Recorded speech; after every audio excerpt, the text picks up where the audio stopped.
국제자금세탁방지기구가 가상화폐 등 가상자산을 악용하는 사이버 금융범죄에 대응하기 위해 마련한 강화된 규정은 북한에 적용된다고 밝혔습니다. 북한은 가상화폐 불법 채굴뿐 아니라 사이버 돈 세탁까지 관여하고 있는 것으로 알려져 있습니다. 지다겸 기자가 보도합니다. 국제자금세탁방지기구 FATF는 3일 VOA에 보낸 서면 답변을 통해 FATF는 그동안 가상화폐 등의 가상자산과 관련한 전자송금 등의 가상자산 사업자에 관한 대책을 강화해왔다고 밝혔습니다. 이어 돈세탁 등 사이버 불법 금융활동에 대응한 노력을 강조하면서 이같이 강화된 가상자산과 관련한 규정은 북한에도 적용된다고 밝혔습니다. 국제자금세탁방지기구의 이런 입장은 이달 7월부터 2년간 신임 의장직을 맡은 독일이 주요 의제로 제시한 사이버 공간 불법 금융 대응이 북한 같은 고위험 국가에 어떻게 적용 가능한지를 묻는 VOA의 질문에 대한 답변입니다.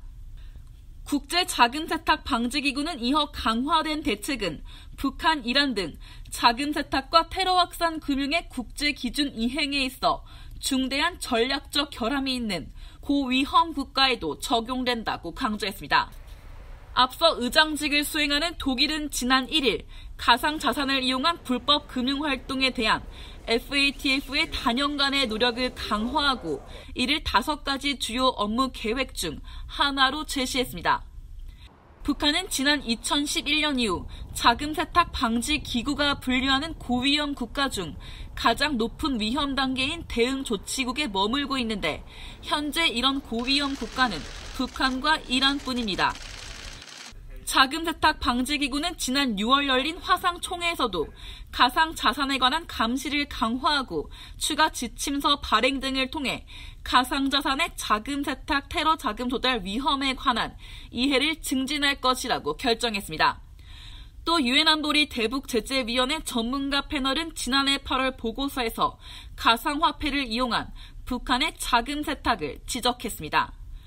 당시 전문가 패널은 북한이 사이버 공격을 감행해 20억 달러를 탈취했고 이 중 5억 7,100만 달러가 암호화폐를 탈취해 얻은 수익이라고 추산했습니다.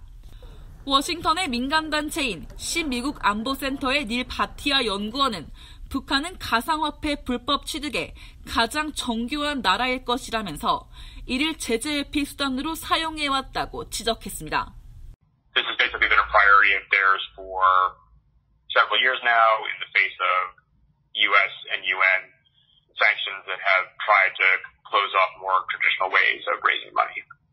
바티아 연구원은 그러면서 자금세탁 방지기구의 이 같은 조치는 불법 금융행위 대응 체계를 전반적으로 개선할 수 있지만 회원국들이 이를 실행하는 것이 중요하다고 강조했습니다.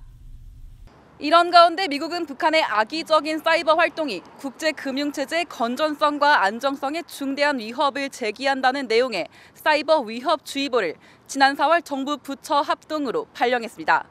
VOA 뉴스 지다겸입니다.